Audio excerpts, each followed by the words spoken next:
കൊച്ചി നഗരത്തിൽ ലഹരിക്കടത്ത് കേസുകളിലെ പ്രധാന കണ്ണിയായ ഒഡീഷ സ്വദേശി രമേശ് കുസ്ലിയെ PIT NDPS നിയമപ്രകാരം ജയിലിലടച്ചു. കൊച്ചി സിറ്റി പോലീസ് കമ്മീഷണറുടെ നിർദ്ദേശപ്രകാരം നടത്തിയ അന്വേഷണത്തിനൊടുവിൽ അറസ്റ്റിലായ ഇയാളെ തിരുവനന്തപുരം പൂജപ്പുര സെൻട്രൽ ജയിലിലേക്ക് മാറ്റി.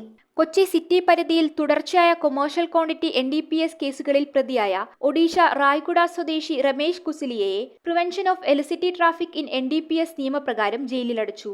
എറണാകുളം ജില്ലയിലെ സെൻട്രൽ പോലീസ് സ്റ്റേഷൻ പരിധിയിൽ നിന്നും കഴിഞ്ഞ ഒക്ടോബർ-നവംബർ മാസങ്ങളിൽ റിപ്പോർട്ട് ചെയ്ത 2 NDPS കേസുകളിലെ പ്രധാന പ്രതിയാണ് രമേശ്. ഒഡീഷയിൽ നിന്ന് വൻതോതിലുള്ള കഞ്ചാവ് കടത്തിക്കൊണ്ടുവന്ന് കേരളത്തിലെ വിവിധ ജില്ലകളിൽ വിപണനം നടത്തുന്നതിൽ ഇയാൾക്ക് പ്രധാന പങ്കുണ്ടായിരുന്നു. Kochi city police commissioner IPS Putta വിമലാദിത്യന്റെ നിർദ്ദേശപ്രകാരം prevention of illicit traffic in NDPS നിയമപ്രകാരം നടപടി സ്വീകരിക്കുകയായിരുന്നു. Ernakulam central police inspector Aneesh Joy സമർപ്പിച്ച റിപ്പോർട്ടും narcotic cell assistant commissioner Abdul Salam തയ്യാറാക്കിയ പ്രപ്പോസലും Kochi city deputy commissioner Aswathy Jiji IPS സമർപ്പിച്ച റിപ്പോർട്ടും സർക്കാർ അംഗീകരിച്ചു. തുടർന്ന് ഇയാളെ തിരുവനന്തപുരം പൂജപ്പുര സെൻട്രൽ ജയിലിലേക്ക് മാറ്റി. News bureau, Kochi.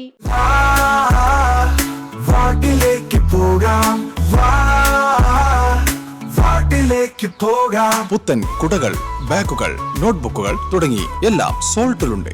The Salt hyper market, Chullickal, Kochi.